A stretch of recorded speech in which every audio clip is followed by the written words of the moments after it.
UDF അധികാരത്തിലെത്തിയാൽ ഇടുക്കി ജില്ലയിൽ air strip സ്ഥാപിക്കുമെന്ന പ്രഖ്യാപനത്തെ സ്വാഗതം ചെയ്ത് വ്യാപാരി വ്യവസായി ഏകോപന സമിതി കുമിളി യൂണിറ്റ് പ്രഖ്യാപനം യാഥാർത്ഥ്യമായാൽ ജില്ലയിലെ ടൂറിസം മേഖലയ്ക്കും തേക്കടിക്കും ഏറെ ഗുണം ചെയ്യുമെന്ന് വ്യാപാരി വ്യവസായി കുമിളി യൂണിറ്റ് പ്രസിഡന്റ് മജു കാര്യമുട്ടം ഇടുക്കി വിഷ്ണുവോട് പറഞ്ഞു.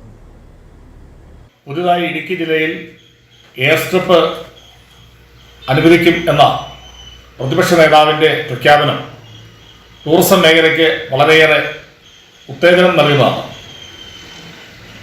തേക്കടിയിലെത്തുന്ന വിനോദസഞ്ചാരികൾക്ക് അതിവേഗം യാത്ര ചെയ്യുന്നതിനും വളരെ പ്രയോജനകരമായി തീരും എന്നുള്ള യാതൊരു സംശയമില്ല.